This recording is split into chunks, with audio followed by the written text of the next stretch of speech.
Hi, good afternoon. எங்கள் lunch தான் ready ஆகிட்டு இருக்கு. அவங்க ராஜேஷ் வந்து ஆம்லெட் சுட்டுட்டு இருக்காங்க. அது ஒரு ட்ரையல். திருப்பி போடுவோம், பிஞ்சு போகுமா போகாதா? போயிடுச்சு. என்னவே பரவாயில்ல. எனிவே வயிற்றுக்குள்ள மொபைல்லாம் பிஞ்சு பிஞ்சு தானே போகும், நோ ப்ராப்ளம். அதுக்கப்புறம் எங்களோட இன்னைக்கு சோறு, சாம்பார், அதுக்கப்புறம் இது பாவக்காய் ஃப்ரை, இது வந்து என்னது அதுக்கு பேர் என்ன, வாழைக்காய். அதுக்கப்புறம் இது வந்து சட்டி கரிச்ச மீன், ராஜேஷ்க்கு பிடிக்கும், அதனால எடுத்து வச்சிருக்கிறேன். அப்புறம் இது வந்து கஞ்சி தண்ணி, இது ராஜேஷோடது. என்னோட பங்கெல்லாம் நான் குடிச்சாச்சு. பசி, அதாவது குக் பண்ணும்போதே பசி வரும்ல, அதான். நமக்கு நிறைய ஹார்மோனல் இம்பேக்ட்ஸ்னால சில நேரம் ரொம்ப பசி எடுக்கும், ரொம்ப சாப்பிடணும்னு தோணும். பார்க்குறவங்க என்ன நினைப்பாங்கன்னா, ஏதோ அவங்க மகனோட சொத்தை நம்ம அழிக்கிறதுக்கு வேண்டியே சாப்பிட வந்துட்டோம் அப்படின்னு நினைப்பாங்க. புரியுதா யார் சொல்கிறாங்கன்னு?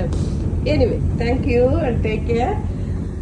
Enjoy your lunch also and support us. Okay, bye-bye.